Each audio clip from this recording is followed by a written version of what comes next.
ಎಷ್ಟೇ ಕಷ್ಟಪಟ್ಟರೂ ಕೂಡ ಭಾರತದ 90% ಜನ ಯಾವತ್ತೂ ಕೂಡ ಶ್ರೀಮಂತರಾಗಲ್ಲ. ಭಾರತದ ಜನ ಪ್ರತಿದಿನ ಸಿಕ್ಕಾಪಟ್ಟೆ ಕಷ್ಟಪಡ್ತಾರೆ. ಬೆಳಗ್ಗೆ 9 ಆಗ್ತಾ ಇದ್ದಂತೆಯೇ ಆಫೀಸಿಗೆ ಹೋಗ್ತಾರೆ, ಸಂಜೆ 7 ಗಂಟೆ ಆದ ನಂತರವೇ ಮನೆಗೆ ಬರ್ತಾರೆ. ಇವರು ಸಿಕ್ಕಾಪಟ್ಟೆ ಕಷ್ಟಪಡ್ತಾರೆ. ಇವರ ಜೊತೆಗೆ ಇವರ ಮನೆಯವರು ಕೂಡ ಸಿಕ್ಕಾಪಟ್ಟೆ ಕಷ್ಟಪಡ್ತಾರೆ. ಇಷ್ಟೆಲ್ಲ ಕಷ್ಟಪಟ್ಟರೂ ಕೂಡ 20 ವರ್ಷದ ನಂತರ ಇವರ ಹತ್ರ ದೊಡ್ಡ ಬ್ಯಾಂಕ್ ಬ್ಯಾಲೆನ್ಸ್ ಕೂಡ ಇರಲ್ಲ ಮತ್ತು ಫೈನಾನ್ಷಿಯಲ್ ಫ್ರೀಡಮ್ ಕೂಡ ಇರಲ್ಲ. ಇಲ್ಲಿರುವ ರಿಯಲ್ ಪ್ರಶ್ನೆ ಏನಪ್ಪ ಅಂತಂದರೆ, ಭಾರತದ ಜನ ಕಡಿಮೆ ಕಷ್ಟಪಡ್ತಾರಾ? ಖಂಡಿತವಾಗಿಯೂ ಇಲ್ಲ. ಭಾರತದ ಜನ ಸಿಕ್ಕಾಪಟ್ಟೆ ಕಷ್ಟಪಡ್ತಾರೆ, ಆದರೂ ಕೂಡ ಇವರು ಬಡವರಾಗೆ ಉಳಿತಾರೆ.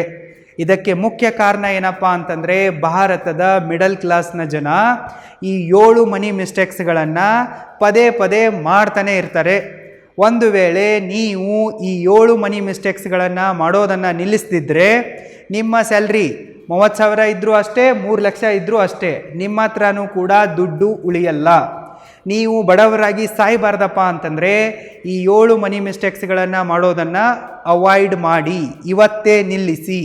Mistake number 1, following life style inflation. ಭಾರತದ ಮಿಡಲ್ ಕ್ಲಾಸ್ ಕಪಲ್ಸ್ಗಳ ದೊಡ್ಡ ಸಮಸ್ಯೆ ಏನಪ್ಪ ಅಂತಂದರೆ, ಇವರ ಇನ್ಕಮ್ ಹೆಚ್ಚಾಗ್ತಾ ಇದ್ದಂತೆ ಇವರು ತಮ್ಮ ಲೈಫ್ ಸ್ಟೈಲ್ ಖರ್ಚುಗಳನ್ನು ಜಾಸ್ತಿ ಮಾಡಿಬಿಡ್ತಾರೆ. ಮೊದಲು ಸ್ಯಾಲ್ರಿ ಕಡಿಮೆ ಇರುವಾಗ ಹೆಂಗೋ ಅಡ್ಜಸ್ಟ್ ಮಾಡ್ಕೊಂಡು ಇರ್ತಾರೆ, ಬದುಕ್ತಾನೆ ಇರ್ತಾರೆ, ಖುಷಿಯಾಗಿಯೇ ಇರ್ತಾರೆ.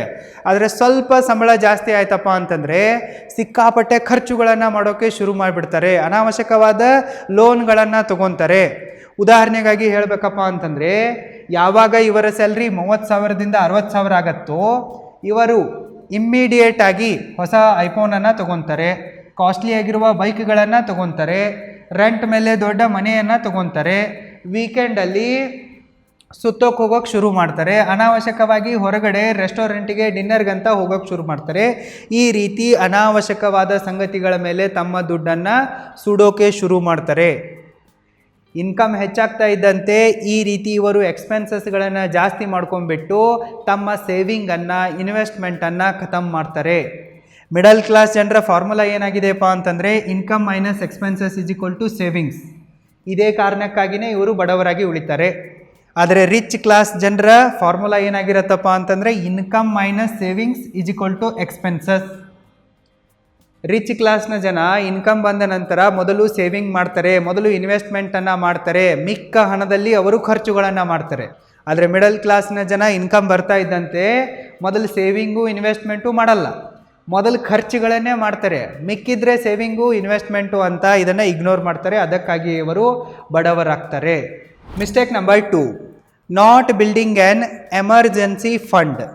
ಭಾರತದ 90% ಜನರ ಹತ್ರ 3 ತಿಂಗಳ ಎಮರ್ಜೆನ್ಸಿ ಫಂಡ್ ಕೂಡ ಇರಲ್ಲ. ಇಂಥದ್ರಲ್ಲಿ ಏನಾದರೂ ಒಂದು ದೊಡ್ಡ ಹಾಸ್ಪಿಟಲ್ ಎಮರ್ಜೆನ್ಸಿ ಬಂತಪ್ಪ ಅಂತಂದರೆ, ಬೇರೆ ಯಾವುದಾದ್ರೂ ಎಮರ್ಜೆನ್ಸಿ ಬಂತಪ್ಪ ಅಂತಂದರೆ, ಆಕ್ಸಿಡೆಂಟ್ ಆಯ್ತಪ್ಪ ಅಂತಂದರೆ, ಜಾಬ್ ಲಾಸ್ ಆಯ್ತಪ್ಪ ಅಂತಂದರೆ, ಮನೆಯಲ್ಲಿ ಏನಾದರೂ ದೊಡ್ಡ ಖರ್ಚು ಬಂತಪ್ಪ ಅಂತಂದರೆ ಇವರ entire financial support system completely collapse ಆಗಿಬಿಡತ್ತೆ. ಇವರ ದುಡ್ಡೇ ಖಾಲಿ ಆಗಿಬಿಡತ್ತೆ. ಸೊ ಇವರು ಬದುಕುವುದಕ್ಕೆ ಕೈ ಚಾಚಲೇಬೇಕಾಗತ್ತೆ.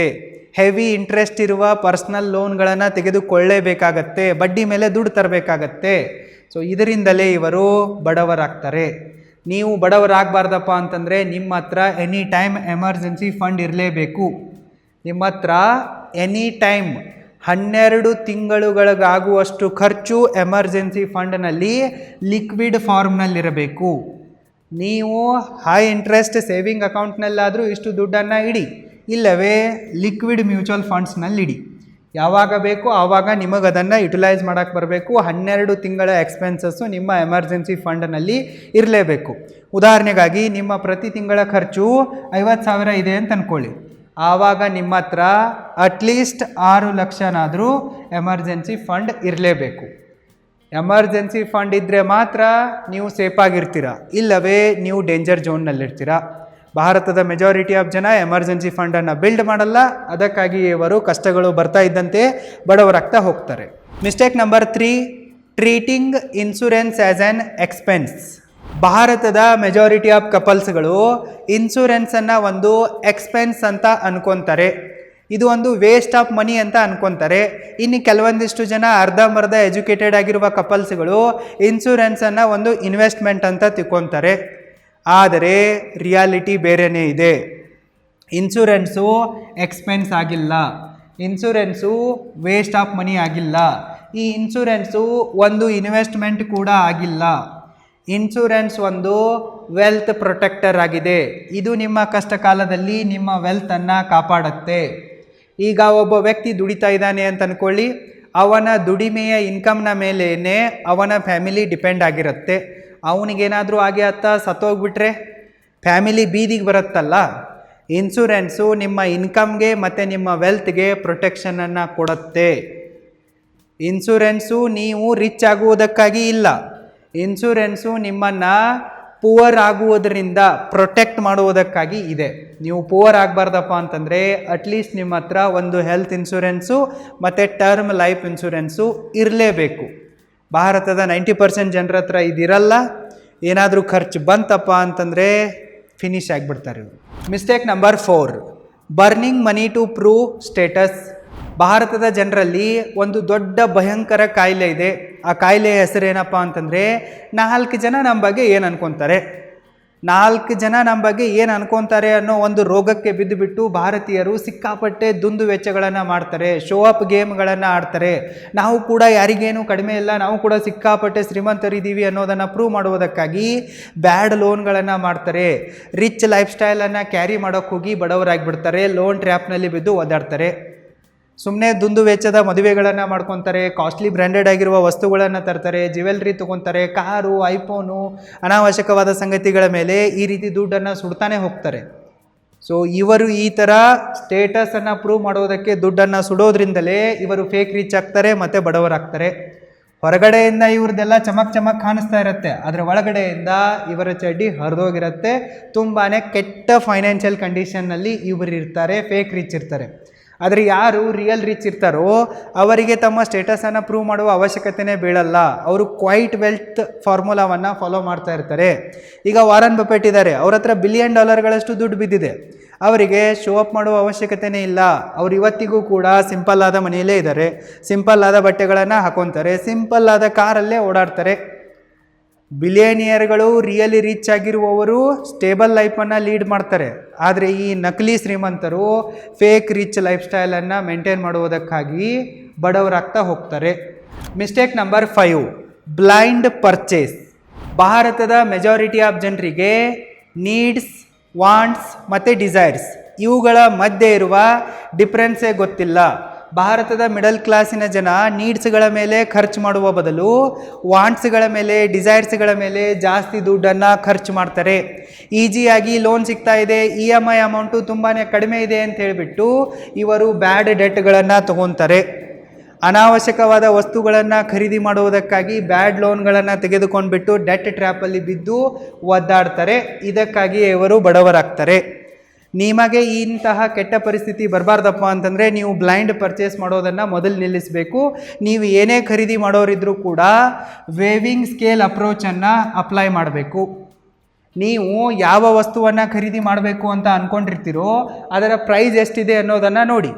ಅಷ್ಟು ಹಣವನ್ನು ಸಂಪಾದನೆ ಮಾಡುವುದಕ್ಕಾಗಿ ನೀವು ಎಷ್ಟು ಗಂಟೆಗಳ ಕಾಲ ಕೆಲಸ ಮಾಡಬೇಕಾಗತ್ತೆ ಅನ್ನೋದನ್ನು ಕ್ಯಾಲ್ಕುಲೇಟ್ ಮಾಡಿ ಅದು ವರ್ತ್ ಇಟ್ ಅನಿಸಿದರೆ ಮಾತ್ರ ಖರೀದಿ ಮಾಡಿ. ಉದಾಹರಣೆಗಾಗಿ ನಿಮ್ಮ ತಿಂಗಳ ಸ್ಯಾಲ್ರಿ 50,000 ಇದೆ ಅಂತ ಅಂದ್ಕೊಳ್ಳೋಣ. ತಿಂಗಳಲ್ಲಿ 30 ದಿನ ಇದೆ ಅಂತ ಅಂದ್ಕೊಳ್ಳೋಣ. 5 ಸಂಡೇಗಳನ್ನು ಮೈನಸ್ ಮಾಡೋಣ.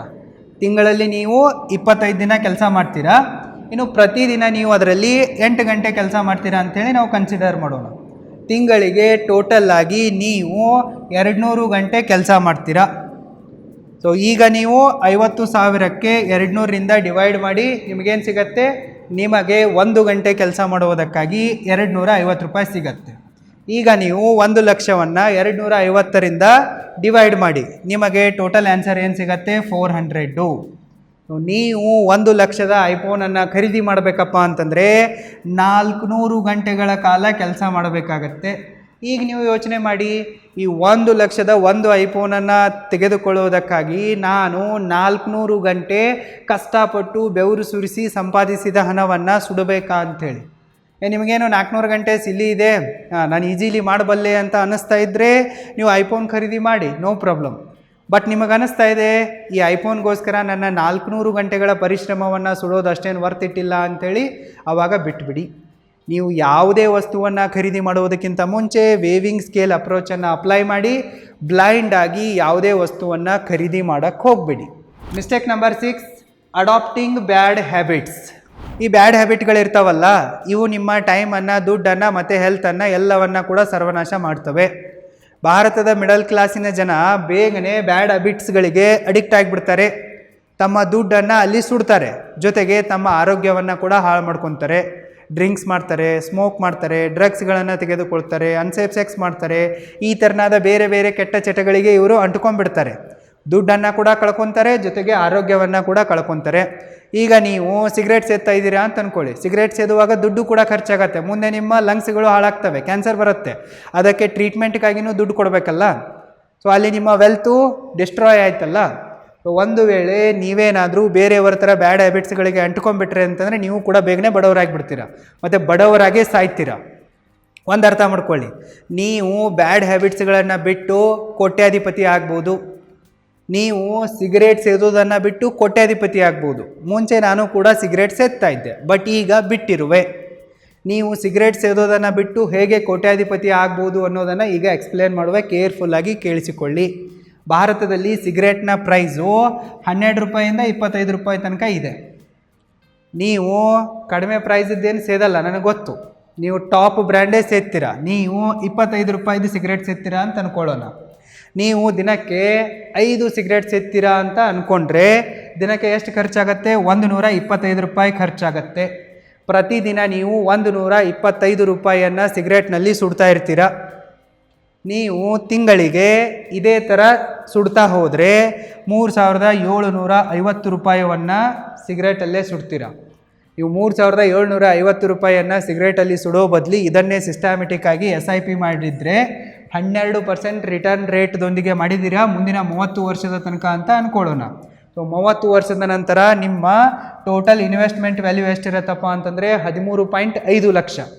ಈ 13.5 ಲಕ್ಷದ ಇನ್ವೆಸ್ಟ್ಮೆಂಟ್ ವ್ಯಾಲ್ಯೂ ಮೇಲೆ ನಿಮಗೆ ಎಕ್ಸ್ಪೆಕ್ಟೆಡ್ ರಿಟರ್ನ್ ಎಷ್ಟು ಸಿಗತ್ತಪ್ಪ ಅಂತಂದರೆ 1.31 crore ಸಿಗತ್ತೆ. ನೀವು 30 ವರ್ಷ ಸಿಗರೇಟ್ ಸೇದೋದನ್ನು ಬಿಟ್ಟರೆ ನಿಮ್ಮ ಹತ್ರ 1.31 ಕೋಟಿ ರೂಪಾಯಿ ಇರುತ್ತೆ. ಸದ್ಯಕ್ಕೆ ನೀವು 20 ವರ್ಷದವ್ರು ಇದ್ದೀರಾ ಅಂತ ಅಂದ್ಕೊಳ್ಳಿ. ಈಗ ಸಿಗರೇಟ್ ಸೇದೋದನ್ನು ಬಿಟ್ಟರೆ ನೀವು 50 ವರ್ಷ ಆಗೋವಷ್ಟರಲ್ಲಿ ನಿಮ್ಮ ಹತ್ರ 1 ಕೋಟಿಗಿಂತಲೂ ಜಾಸ್ತಿ ದುಡ್ಡು ಇರುತ್ತೆ. ಸೊ ಯಾವಾಗ ಇದು ನನಗೆ ಅರ್ಥ ಆಯಿತೋ ಅವತ್ತಿನಿಂದಲೇ ನಾನು ಸಿಗರೇಟ್ ಸೇದೋದನ್ನು ಕಂಪ್ಲೀಟಾಗಿ ಬಿಟ್ಟಿರುವೆ. ಹೆಲ್ತಿನ ಕಾಳಜಿಯಿಂದಲ್ಲ, ಯಾರೋ ಏನೋ ಅಂತಾರಂತಲ್ಲ. ಸೊ ಜಸ್ಟ್ ನಾನು ಫೈನಾನ್ಷಿಯಲ್ ಡಿಸಿಷನ್ ಮೇಲೇ ಇದನ್ನು ಬಿಟ್ಟಿರುವೆ. ಸೊ ನಿಮಗೂ ಕೂಡ ಕೋಟ್ಯಾಧಿಪತಿ ಆಗೋದಿದೆಪ್ಪ ಅಂತಂದರೆ ಸಿಗರೇಟನ್ನು ಬಿಡಿ ಮತ್ತು ಎಲ್ಲ ಕೆಟ್ಟ ಚಟಗಳನ್ನು ಬಿಟ್ಬಿಡಿ. Mistake number 7 and last, believing I know everything. ನಮ್ಮ ಭಾರತದ ಸ್ಕೂಲು ಮತ್ತು ಕಾಲೇಜುಗಳಲ್ಲಿ ಹಣದ ಬಗ್ಗೆ ಏನನ್ನ ಕೂಡ ಕಲಿಸಲ್ಲ. ಹಣವನ್ನು ಗಳಿಸೋದು ಹೇಗೆ, ಉಳಿಸೋದು ಹೇಗೆ, ಬೆಳೆಸೋದು ಹೇಗೆ, ಲೋನ್ ಮಾಡೋದು ಹೇಗೆ, ಟ್ಯಾಕ್ಸ್ ಉಳಿಸೋದು ಹೇಗೆ ಎಂಬಿತ್ಯಾದಿ ವಿಚಾರಗಳ ಬಗ್ಗೆ ನಿಮಗೇನು ಬದನೆಕಾಯಿನೂ ಕಲಿಸಲ್ಲ. ನಿಮ್ಮ ಫೈನಾನ್ಷಿಯಲ್ ಲಿಟ್ರಸಿ ತುಂಬಾ ಲೋ ಇದೆ. ನಿಮ್ಮ ಹತ್ರ ಫೈನಾನ್ಷಿಯಲ್ ಎಜುಕೇಷನ್ನೇ ಇಲ್ಲಪ್ಪ ಅಂತಂದರೆ ನೀವು ಫೈನಾನ್ಷಿಯಲಿ ಸಕ್ಸಸ್ಫುಲ್ ಆಗೋಕ್ಕೆ ಸತ್ರೂ ಕೂಡ ಸಾಧ್ಯವಿಲ್ಲ. ಸೊ ಇಂಥದ್ರಲ್ಲಿ ನೀವು ಐ ನೋ ಎವ್ರಿಥಿಂಗ್ ಅನ್ನೋ ಮೆಂಟ್ಯಾಲಿಟಿಯನ್ನು ಕ್ಯಾರಿ ಮಾಡ್ತಾ ಇದ್ದರೆ ನೀವು ಬಡವರಾಗೆ ಉಳಿತೀರಾ. ನನಗೆಲ್ಲ ಗೊತ್ತು ಅನ್ನೋ ಮೆಂಟ್ಯಾಲಿಟಿ ನಿಮ್ಮನ್ನು ಶ್ರೀಮಂತರಾಗದಂತೆ ತಡೆಯುತ್ತೆ. ಅದಕ್ಕಾಗಿ ನೀವು ಫೈನಾನ್ಷಿಯಲ್ ನಾಲೆಜನ್ನು ಗೇನ್ ಮಾಡುವುದಕ್ಕಾಗಿ ಪ್ರಯತ್ನ ಪಡಲೇಬೇಕು. ನೀವು ಫೈನಾನ್ಷಿಯಲ್ ಬುಕ್ಸ್ಗಳನ್ನು ಓದಿ ನಿಮ್ಮ ಫೈನಾನ್ಷಿಯಲ್ ನಾಲೆಜನ್ನು ಜಾಸ್ತಿ ಮಾಡಿಕೊಳ್ಳಿ. ಕೋರ್ಸ್ಗಳಿಗೆ ಜಾಯಿನ್ ಆಗಿ ಕಲೀರಿ. ಒಂದು ವೇಳೆ ನಿಮಗೆ ಮನಿ ಮ್ಯಾನೇಜ್ಮೆಂಟ್ ಸ್ಕಿಲ್ಗಳನ್ನು ಬೇಸಿಕ್ ಟು ಅಡ್ವಾನ್ಸ್ಡ್ ಲೆವೆಲ್ ತನಕ ಕಂಪ್ಲೀಟಾಗಿ ಕಲಿಯೋ ಆಸೆ ಇದ್ದರೆ ಈಗಲೇ ನೀವು roaringbusinesschool.comಗೆ ವಿಸಿಟ್ ಮಾಡಿ ಮತ್ತು ನನ್ನ ಆನ್ಲೈನ್ ಅಲ್ಟಿಮೇಟ್ ಮನಿ ಮ್ಯಾನೇಜ್ಮೆಂಟ್ ಕೋರ್ಸಿಗೆ ಜಾಯಿನ್ ಆಗಿ. ಲಿಂಕ್ ಈ ವಿಡಿಯೋದ ಡಿಸ್ಕ್ರಿಪ್ಷನ್ ಬಾಕ್ಸಲ್ಲೂ ಕೂಡ ಇದೆ, ಚೆಕ್ ಮಾಡಿ. ನೀವು ಫೈನಾನ್ಷಿಯಲ್ ನಾಲೆಜನ್ನು, ಫೈನಾನ್ಷಿಯಲ್ ಎಜುಕೇಷನನ್ನು ಇಗ್ನೋರ್ ಮಾಡೋಕ್ಕೆ ಹೋಗ್ಬಿಡಿ. ಇಗ್ನೋರ್ ಮಾಡಿದ್ರಪ್ಪ ಅಂತಂದರೆ ನೀವು ಕೂಡ 90% ಜನರ ಥರ ಬಡವರಾಗಿ ಉಳಿತೀರಾ. ಈ 7 ಮನಿ ಮಿಸ್ಟೇಕ್ಸ್ಗಳ ಕಾರಣದಿಂದಾಗಿಯೇ ಭಾರತದ 90% ಜನ ಬಡವರಾಗಿ ಉಳಿತಾ ಇದ್ದಾರೆ. ನೀವು ಈ ತಪ್ಪುಗಳನ್ನು ಮಾಡದಿದ್ದರೆ ಖಂಡಿತವಾಗಿ ನೀವು ಶ್ರೀಮಂತರಾಗೇ ಆಗ್ತೀರಾ. ಇವುಗಳನ್ನು ಸುಧಾರಿಸಿಕೊಳ್ಳಿ. All the best.